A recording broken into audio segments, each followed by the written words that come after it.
Damas y caballeros, tengo excelentes noticias para ustedes.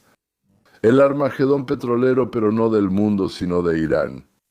Ahora entenderán por qué. Se pelearon, se insultaron, juraron que nunca más, lo juro por mi madre, y enseguida se llamaron como diciendo, bueno, ¿cuándo otra vez y dónde? ¿Ahí mismo o mejor vamos a Turquía? Allá el café es más espeso. ¿De verdad no lo esperaban? Simplemente nunca hemos participado en negociaciones con Oriente. No con el lejano Oriente, sino con el verdadero Oriente, que es algo delicado. Y donde hay delicadeza, ahí también brindaremos por la verdadera amistad de los pueblos musulmanes con los idólatras. Como diciendo, ¿por qué te ofendiste? Solo estábamos bromeando. Ja, ja, ja. No lo esperaban, ¿verdad? Pero las negociaciones entre Estados Unidos e Irán se reanudan. Una nueva ronda de negociaciones directas entre Estados Unidos e Irán podría tener lugar esta misma semana, a pesar de que el bloqueo acaba de entrar en vigor. La principal discrepancia es la apertura del estrecho de Hormuz. Y no lo esperábamos, ¿verdad? Al mismo tiempo, guerra y diplomacia. Bueno, simplemente un clásico. Pero el asunto es que más de 40 países están formando una coalición bajo el liderazgo de Gran Bretaña. Un alto oficial de la OTAN informó, creo que a CBS News, que el Reino Unido está liderando la planificación de una coalición de más de 40 países. ¿Para qué?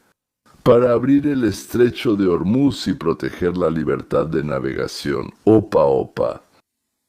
No esperaban eso. Sí, Irán hizo un bloqueo y Trump le puso la tapa y ahí se está acumulando presión. Pero pronto sabrán sobre el vapor que se está acumulando ahí. China advirtió a Estados Unidos que las cosas se pondrán mal.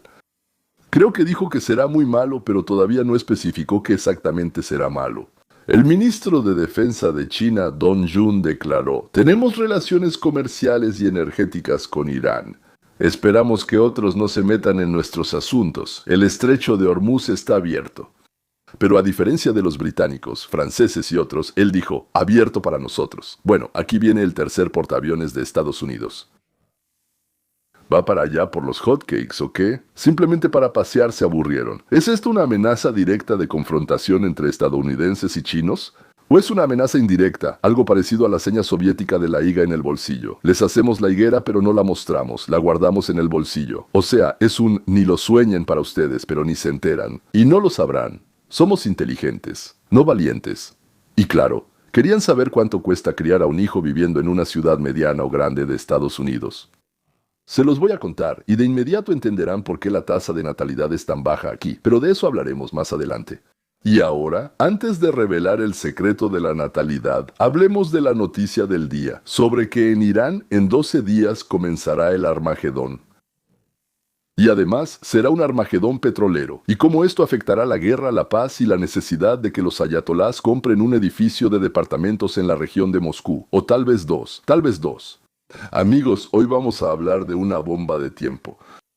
Y no es una bomba metafórica, sino real, que se mide en barriles de petróleo y en días hasta la catástrofe. Y ya podemos decir con exactitud cuándo ocurrirá. Les tengo una noticia. Será en 12 días. Si quieren, hago la cuenta. Es fácil. Irán se enfrentará a algo de lo que sus líderes siempre se olvidan de hablar, es decir, guardan silencio total. Los depósitos de petróleo del país se están llenando por completo. Pronto no tendrán dónde poner el petróleo. Tienen que ganar o no ganar, pero tienen que hacer esto, aparentar que ganaron, aunque sea un poco, en estos 12 días. Están contra las cuerdas. Y entonces Teherán tendrá que hacer algo que podría asestarle un golpe inesperado a su economía. Un daño irreversible si detienen la extracción. No es solo cerrar una llave. Pero ese es solo uno de los golpes. Mientras Irán está sitiado, Arabia Saudita puso en marcha un oleoducto para evitar naturalmente el estrecho de Hormuz a plena capacidad. Y Estados Unidos bloquea cada barco que va hacia los puertos iraníes o sale de ellos. El grupo de ataque del USS George Bush se dirige al teatro de operaciones militares, y la coalición occidental ya está discutiendo qué hacer con Irán.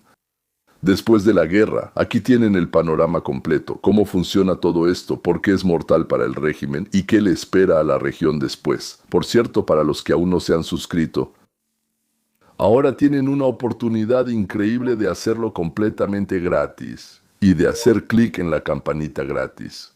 No, tampoco hay que pagar por la suscripción en otros días. Simplemente hoy tampoco es necesario. Y bueno, quien se haya suscrito puede verme. Por cierto, puede ver en la descripción. Ahí está mi libro.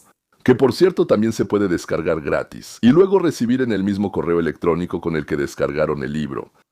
Diariamente durante 10 minutos videos realmente maravillosos sobre cómo construir el mundo con el que solo soñábamos cuando íbamos a los Estados Unidos de América. Es decir, cómo construir la América de nuestros sueños. Bueno, y ahora a la rutina, nuestra rutina militar y cotidiana.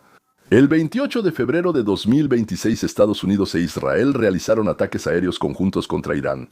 Fue asesinado el líder supremo Jamenei y varios altos funcionarios, incluidos militares. Los objetivos fueron instalaciones nucleares, centros de mando y sistemas de defensa aérea. Irán respondió de inmediato. Ustedes ya saben todo esto, sí. Cientos de misiles y drones fueron lanzados contra Israel y bases estadounidenses, Bahrein, Qatar, Kuwait, Arabia Saudita y también contra la navegación en el estrecho de Hormuz. El estrecho fue prácticamente cerrado. El estrecho de Hormuz, como saben, es un cuello de botella, por donde en tiempos de paz pasan alrededor de 20 millones de barriles de petróleo al día. El cierre del estrecho provocó un shock inmediato en los mercados petroleros. El 8 de abril, Estados Unidos e Irán, con la mediación de Pakistán, acordaron un alto al fuego de 2 semanas. Irán debía abrir el estrecho, pero Irán, cobró a los petroleros $2 millones por el paso, pero en realidad el estrecho nunca se abrió. 1. Dijeron los estadounidenses. El 12 de abril se llevaron a cabo negociaciones en Flambade. J.D. Vance anunció que no hay acuerdo. 2. Dijeron los estadounidenses. Trump escribió en Truth Social. Estados Unidos impone de inmediato un bloqueo a todos los puertos iraníes. El plazo de 2 semanas ha comenzado. La fecha límite es aproximadamente el 22 de abril.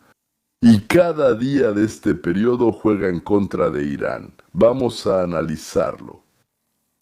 ¿Por qué el desbordamiento y el almacenamiento no son solo una molestia? Según estimaciones de los analistas, la capacidad total de los almacenes de petróleo terrestres de Irán es de 50 millones de barriles.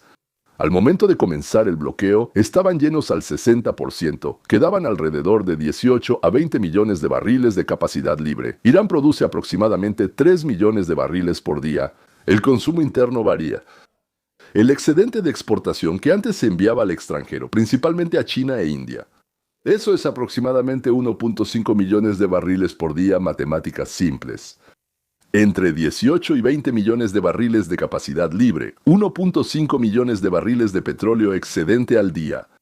Divide uno entre el otro. Los almacenes se llenan hasta el tope. Calcularon que sería en 12 días, el 27 o 28 de abril, y eso es todo, y se detiene. El bloqueo de Sham anuló las exportaciones, cero petróleo, no hay dónde ponerlo. El temporizador está en marcha, quedan 12 días. Se preguntarán, ¿por qué no se puede cerrar la llave? La cierras y ya. Pero un pozo petrolero no es una llave de agua, son yacimientos maduros. Y en Irán precisamente estos forman la base de la extracción. Funcionan bajo presión de yacimiento, extraes el petróleo. Empujas con algo para que el petróleo siga fluyendo. La presión se mantiene inyectando gas y usando métodos especiales para aumentar la recuperación de petróleo. Cuando se detiene el pozo por una emergencia, ocurren varias cosas.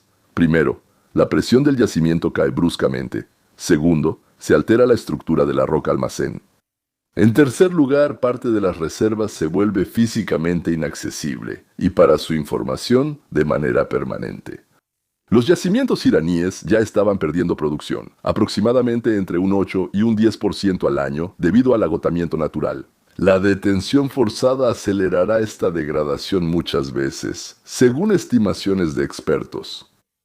La detención forzada de los yacimientos maduros de Irán llevará a una pérdida irreversible de entre 300 y 500 mil barriles por día. Eso representa de 9 a 15 mil millones de dólares en ingresos anuales. Para siempre. Sumemos a eso las pérdidas directas causadas por el bloqueo. Además, Irán recibía 139 millones de dólares diarios por la exportación de petróleo. Además, la exportación petroquímica. Otros 54 millones. En total, las pérdidas comerciales se estiman, si se cierra la llave, si se detiene por completo, en 435 millones de dólares al día. Para ser justos, Irán se estuvo preparando para esto. Según los datos que ellos mismos difundieron antes del bloqueo, Teherán, anticipando las acciones de Estados Unidos, envió al mar con anticipación varias decenas de petroleros llenos. Es extremadamente difícil rastrearlos. Ellos apagan estos mismos transpondedores y quedan a la deriva en algún lugar en mar abierto. Según estimaciones, estos almacenes flotantes pueden contener hasta 170 millones de barriles de petróleo. Es decir, la reserva nos alcanzaría para mucho tiempo. De aquí para allá son 8 días de suministro para el comprador. Pero claro, gato listo, muy bien, qué bien lo hacen, pero eso solo retrasa la crisis. Ni siquiera retrasa la crisis. Los almacenes terrestres se están llenando de todas formas. El bloqueo sigue. De todas maneras tendrán que detener la producción. Y cada día extra de inactividad acerca ese mismo daño irreversible. Ahora pasamos a lo que realmente cambia el juego geopolítico. El oleoducto que estuvo esperando su momento. 45 años. Arabia Saudita puso en marcha Petroline, así lo llamaron. Es un sistema de oleoductos este-oeste funcionando a plena capacidad. Es una red de aproximadamente 1000 kilómetros que conecta los campos petroleros del reino en el este con el puerto de Yanbu en la costa del Mar Rojo. Este oleoducto fue construido en los años 80. Fue precisamente en ese momento cuando la guerra entre Irán e Irak puso en peligro por primera vez el tránsito a través del estrecho de Hormuz. Arabia Saudita se preparó para este día durante 45 años y ahora ha llegado. A las pocas horas de los primeros ataques de Estados Unidos e Israel, Aramco comenzó a desviar el petróleo a través del oleoducto. Hoy en día, Petroline opera a su máxima capacidad, 7 millones de barriles por día. De esos, alrededor de 2 millones se destinan a las necesidades internas de las refinerías sauditas. Otros 5 millones aproximadamente se exportan a través de Yanbu. Además, entre 700 y 900 mil barriles de productos petroleros. Arabia Saudita asegura para sí misma alrededor del 85% del volumen de exportación previo a la guerra, sin militares y sin el estrecho de Hormuz. ¿Qué significa esto para Irán? La lógica de la estrategia iraní siempre se ha basado en una suposición clave. Si se cierra el estrecho de Hormuz, la economía mundial estará bajo presión y obligará a Estados Unidos a retroceder. Irán creía que ese era su escudo geopolítico y que era imposible de romper.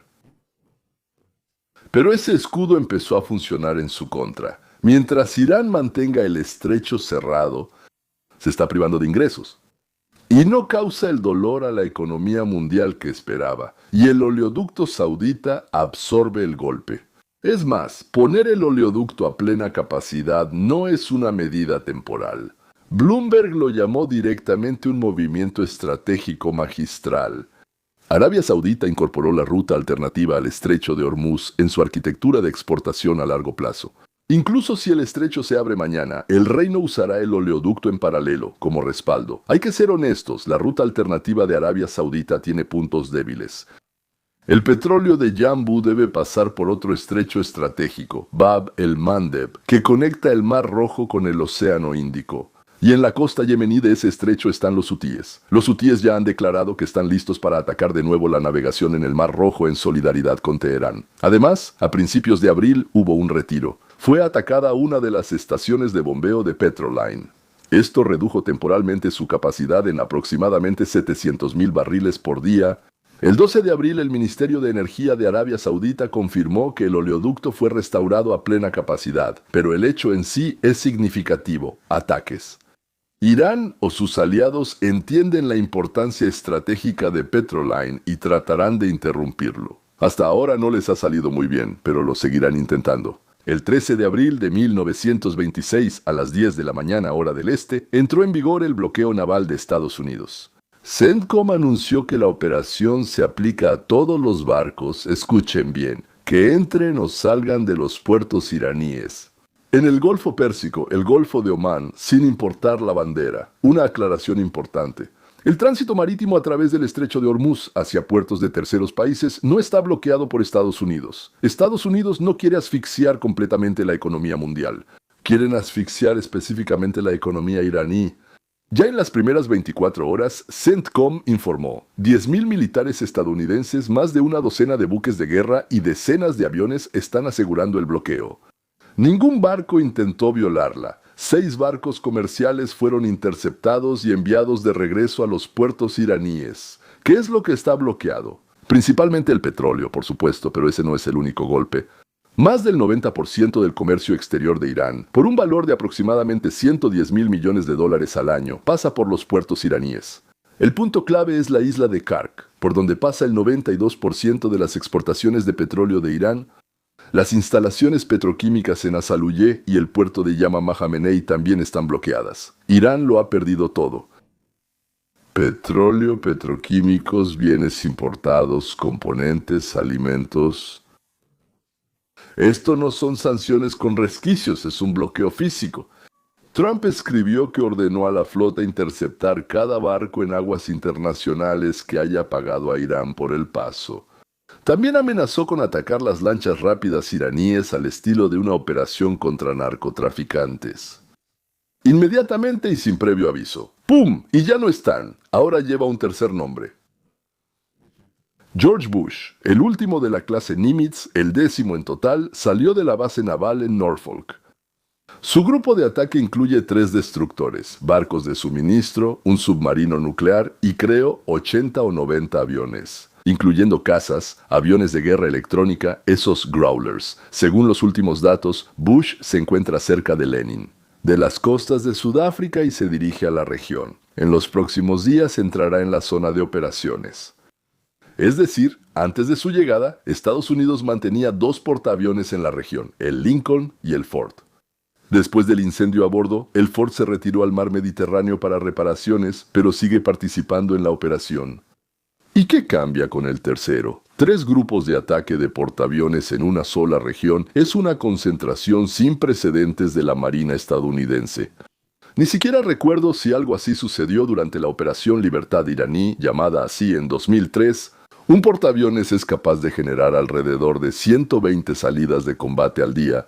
3 portaaviones son, señores, de 300 a 360 salidas diarias. Esto significa la capacidad de realizar ataques masivos simultáneos contra varios grupos de objetivos, sin pausa, uno tras otro, uno tras otro. Sin embargo, los analistas señalan que Bush, entonces, no es tanto un instrumento de escalada, sino más bien como una solución a un problema logístico. El Ford está desgastado, ha pasado un tiempo récord en el mar y necesita ser reemplazado. Bush garantiza la continuidad, no la duplicación del potencial ofensivo. Sin embargo, la señal es cristalina. Los Estados Unidos de América no tienen intención de irse. La campaña continúa y cada semana hay al menos 2 grupos completos de portaaviones en la región. Paralelamente al bloqueo, 2 destructores estadounidenses ya han pasado por el estrecho de Hormuz, al parecer para reconocimiento y demostración de que sigue siendo transitable. El desminado real lo realizarán los siguientes barcos: dragaminas, helicópteros y drones submarinos. Esto tomará tiempo, pero el proceso ya ha comenzado. En cuanto el estrecho esté despejado, todo el tráfico marítimo mundial reanudará este tránsito. Y eso finalmente eliminará la última carta de Irán. Ahora bien, ¿qué pasa si Irán de todos modos no se rinde? Porque no nos rendimos y ya, pase lo que pase, moriremos como quien sea. La tregua de 2 semanas fue anunciada el 8 de abril, expira aproximadamente el día 22. Las negociaciones en Islamabad fracasaron el 12 de abril. El bloqueo comenzó el 13 de abril. Es decir, Irán tiene menos de 10 días para tomar una decisión. El liderazgo iraní está poniendo condiciones absolutamente inaceptables, ni para la paz ni para Estados Unidos. Exigen el levantamiento total de las sanciones, reparaciones militares, reconocimiento internacional de la soberanía de Irán sobre el estrecho de Hormuz. ¿Por qué China diría, el mar de China es nuestro? Y alguien más dirá, eso también es nuestro. Estados Unidos insiste en lo suyo: eliminación del programa nuclear, limitación del arsenal de misiles, apertura del estrecho y también detener el apoyo a los grupos proxy, grupos terroristas. Eso no es una diferencia negociable, no es un poco de ida y vuelta, es un abismo. Y mientras las partes se mantienen en sus posiciones, cada día de bloqueo acerca a Irán al colapso económico, y ellos lo saben. ¿Qué pasará después de la fecha límite? Trump insinuó ataques a la infraestructura energética, plantas eléctricas, puentes. El Comando Central tiene todos los medios para eso. La presencia adicional del Bush agrega flexibilidad operativa. La pregunta no es si Irán resistirá un bloqueo naval. La pregunta es si la economía iraní lo resistirá. ¿Y cuántos días exactamente le quedan para eso? Paralelamente a las operaciones militares, Estados Unidos está formando una coalición para la administración de la región después de la guerra. Es un paso sin precedentes. Construir la arquitectura de posguerra antes de que terminen las hostilidades. Algunos podrían decir que es una audacia. En la órbita de los esfuerzos estadounidenses entran varios grupos de países. El primero son los socios militares que participaron en las operaciones. Las bases británicas en Chipre se utilizan para proteger el espacio aéreo de Jordania de los drones iraníes. Las flotas de Italia, Países Bajos y España ya han sido enviadas a Chipre. Es como si no quisieran participar en acciones militares, pero los enviaron a Chipre. La segunda son los aliados regionales clave: Arabia Saudita, Emiratos, Bahrein, Jordania, Kuwait. Ellos proporcionan bases, logística y, en el caso de Arabia Saudita y los Emiratos, patrullaje naval en el estrecho junto con barcos estadounidenses. La tercera son los socios estratégicos, cuyo interés en mantener abierto el estrecho es evidente, es decir, Alemania, Francia, Japón, Corea del Sur, India y algunos otros. Alemania y Francia instan a Irán a respetar la tregua y a garantizar la libre navegación. Como ese gato, ¿cómo se llamaba? Leopoldo. Sí, vamos a vivir en armonía. Y la India, cuyos petroleros quedaron atascados en la región, se vio obligada a negociar directamente con Teherán para obtener el paso pagando una tarifa. Ahora ya no pasará nada más así. Azerbaiyán, por cierto, juega un papel especial. Vance visitó Bakú en febrero. Azerbaiyán limita con Irán por el norte y potencialmente es un punto de presión en el frente noroeste del régimen iraní. Además, en Irán viven alrededor de 20 millones de azerbaiyanos étnicos, justo en la frontera con Azerbaiyán, así que piénsenlo ustedes mismos.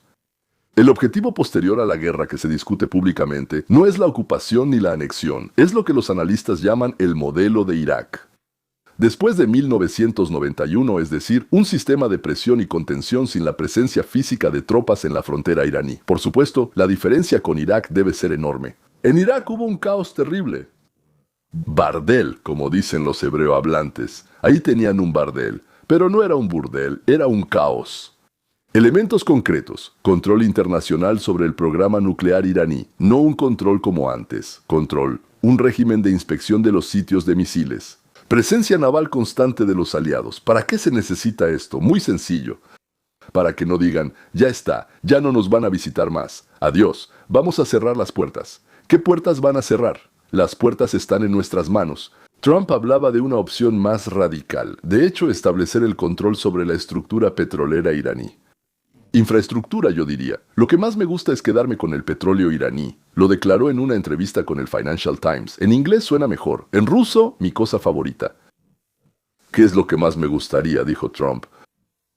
La isla de Kark fue mencionada como un posible objetivo. Estados Unidos e Israel apostaban a que, después del asesinato de Jamenei y la degradación del aparato militar de la Guardia Revolucionaria, el pueblo iraní se levantaría y el régimen caería desde dentro. Las protestas de finales del 2025 y principios del 2026, cuando miles de personas murieron a manos del régimen, parecían dar motivos para pensar eso, pero no sucedió. Al menos, no en la forma en que esperaban, creo, Washington y Tel Aviv. El régimen, aunque descabezado y debilitado, sigue manteniéndose. El hijo de Jamenei, Mojtaba, ha sido declarado el nuevo líder supremo. La Guardia Revolucionaria sigue manteniendo un papel dominante y la cadena de mando. Sin embargo, la coalición mantiene contactos con grupos opositores iraníes y kurdos que están en el norte, y con figuras de la diáspora iraní, incluyendo a Reza Pahlavi.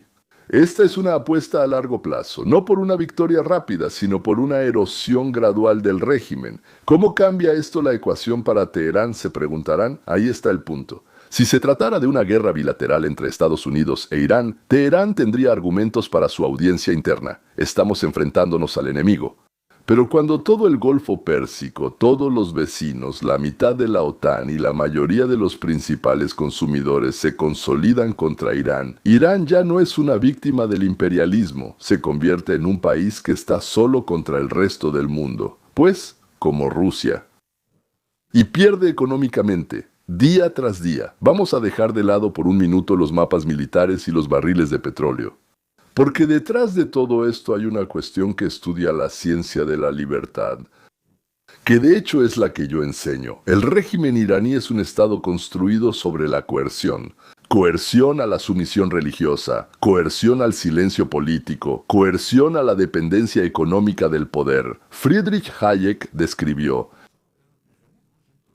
El control centralizado de los recursos es control sobre las vidas. La teocracia iraní controla el petróleo y a través de él todo lo demás. Ahora ese control se está desmoronando ante nuestros ojos. No porque las bombas estadounidenses sean más justas o menos justas, sino porque un sistema sin base económica no puede existir. Ludwig von Mises, espero que todos sepan quién es, el cálculo económico es el sistema circulatorio de cualquier sociedad compleja. Cuando se acaba el dinero, se acaba la capacidad de mantener un ejército, pagar a los funcionarios y subsidiar la lealtad.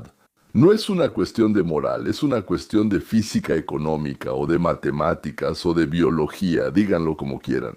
El pueblo iraní ha pagado un precio monstruoso por este régimen. Miles de muertos en las protestas de enero. Décadas de sanciones, destrucción de la clase media, emigración de las mejores mentes. Bueno, todo igual que en Rusia, señores. La historia que se está desarrollando ahora no es el final del pueblo iraní, es posiblemente el final del régimen iraní. Esperemos que así sea. Lo que suceda después depende de si el pueblo iraní tendrá la oportunidad de elegir su propio camino, o si, una vez más, otros dueños lo elegirán por ellos.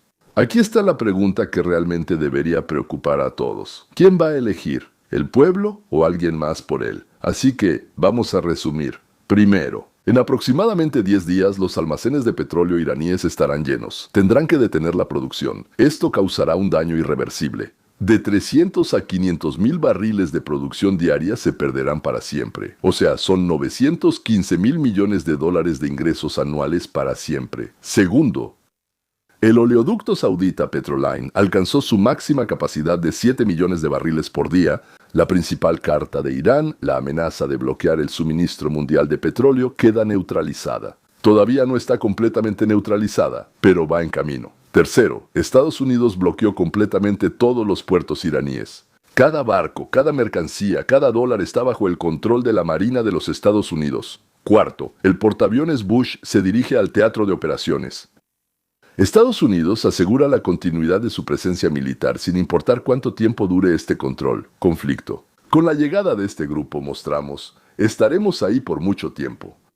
Quinto, la coalición occidental ya está construyendo hoy la arquitectura de la posguerra. Control sobre el programa nuclear, libertad de navegación, contención sin ocupación. El plazo de 2 semanas está por terminar.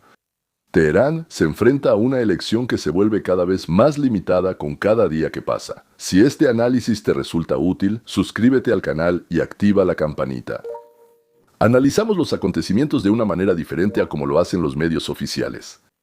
Nos enfocamos en las raíces, en los mecanismos, en las causas, en lo que realmente está sucediendo. Y ahora volvamos a donde empezamos, a la natalidad y a los gastos en esa carga que nadie necesita llamada hijos. Son esas criaturas ruidosas, ya sabes, molestas, mocosas que a menudo se encuentran cerca de las personas.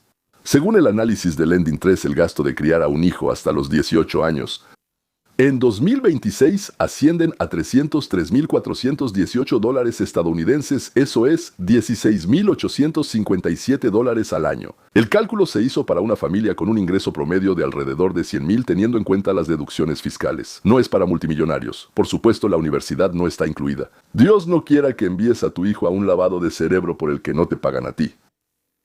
Es como denme a su hijo, les pagaremos y le lavaremos el cerebro. No, y además exigen que ustedes también paguen por eso, por el hecho de que ellos confunden a sus hijos. La universidad, en promedio, agrega $152.000 de deuda o de gastos, ¿verdad? ¿De qué se componen los gastos de este lujo innecesario llamado hijos? Vivienda. El mayor gasto, 29 a 33% del total. Es una recámara adicional. Cuesta entre $3.500 a $6.500 al año. Comida, 15 a 18%. Un adolescente fácilmente suma $400 al mes a la cuenta del supermercado. A los adolescentes se les puede llamar máquinas que devoran todo, medicina. Incluso con seguro corporativo, agregar a un hijo cuesta de $2.000 a $5.000 al año. Además, los brackets, los lentes, las visitas al médico, el transporte, las sillas para niños, el seguro de auto para adolescentes, es como jugar con fuego. Esos son otros $3.000 a $6.000 al año desde 2023. La velocidad a la que crecen los costos. Se volvió completamente imposible. Desde el 23 hasta ahora ha aumentado un 27%. El costo de mantener a un niño ha subido un 27.8%. Por eso no pregunten por qué los estadounidenses no tienen hijos. La relación con la natalidad es directa. Desde 2007 la natalidad en Estados Unidos ha caído un 23%. En 2007 nacieron 4.3 millones de niños y en 2025 solo 3.6 millones. A pesar de que la población del país ha crecido durante este tiempo, el tasa global de fecundidad ahora es de aproximadamente 1.57 hijos por mujer, significativamente por debajo del nivel de reemplazo. El nivel de reemplazo es de 2.1 hijos por cada mujer. Para que la población no disminuya, cada mujer en Estados Unidos debe tener 2.1 hijos cada mujer. ¿Qué dicen los propios estadounidenses? El 43% menciona la falta de recursos financieros como la principal barrera para tener hijos. El 22% dice que simplemente no quiere. Son personas honestas. La mayoría dice que quiere, pero no puede permitírselo. La proporción de mujeres sin hijos de entre 25 y 29 años ha aumentado. Del 50% en 2014 al 63% en 2024. El 63% de todas las mujeres en la edad en la que ya deberían estar teniendo hijos no tienen hijos en absoluto. O sea, entiendo que hoy en día se puede tener hijos después de esa edad, pero normalmente las mujeres solían tener hijos antes de los 30. ¿Es cierto esto o es mentira? Existe, me refiero a que la gente habla de por qué no tienen hijos. Hay dos explicaciones que compiten entre sí. Algunos dicen que los estadounidenses no tienen hijos porque son demasiado ricos y simplemente no quieren bajar su nivel de vida. ¿Para qué lo necesito? Viviré peor. Otros dicen que son demasiado pobres y no pueden permitírselo. Creo que ambas explicaciones tienen algo de verdad y funcionan prácticamente al mismo tiempo. ¿Qué significa esto estratégicamente? La caída de la natalidad amenaza directamente la solvencia del seguridad social. Cuantos menos trabajadores jóvenes haya, menos aportaciones hay al sistema, que entre otras cosas mantiene a 70 millones de pensionados. Trump, por su parte, redujo drásticamente la inmigración. Ese era el único amortiguador que compensaba el déficit demográfico. El crecimiento de la población cayó del 1% al 0.3% anual. En el país viven 350 millones de personas. Hagamos las cuentas. La tasa de reemplazo seguía igual. Continuaba igual que antes. 350 millones. 2,1 hijo por cada mujer. La cifra real en Estados Unidos es 1.57. Esto significa que cada generación es aproximadamente un 25% más pequeña que la anterior. La duración de una generación, digamos, es de unos 30 años. Antes era menos, pero ahora las mujeres tienen hijos a una edad más avanzada. La tasa de natalidad cambia, pero ningún país mantiene el mismo coeficiente durante 500 años, por supuesto. Y la crisis económica, las guerras y la política, todo influye. El llamado baby boom de la posguerra, al que yo también pertenezco, fue precisamente esa corrección. Pero la amenaza real no llega cuando desaparece la gente, digamos cuando todo se vuelve cero. No, el peligro no es la desaparición, sino el colapso económico. Porque ocurre mucho antes de la desaparición. Cuando la proporción de trabajadores respecto a los pensionados cae por debajo de un nivel crítico, todo el sistema de asistencia social colapsa, medicina, ejército. Esto ocurrirá si las cosas siguen así, en 40 o 60 años y no en 500. Es decir, la única esperanza es que por nosotros, o mejor dicho, por los niños que aún no han nacido, trabaje la inteligencia artificial, robots con inteligencia. Pero a ellos puede cansarles trabajar para nosotros. Así como los Anunnaki crearon al ser humano para que trabajara para ellos, y él decidió que era un trabajo pesado y se rebeló. Pero ese ya no es un problema de mi generación. Que de eso se encarguen mis bisnietos. Tal vez hasta mis nietos ya empiecen a pensar en eso, pero mis bisnietos seguro tendrán que pensarlo. Así que, damas y caballeros, están pasando muchas cosas interesantes en el mundo. Hasta el próximo episodio. Y les diré algo muy importante al final, algo sumamente importante: manténganse libres. Eso es mucho mejor que ser un esclavo, mucho mejor. Adiós.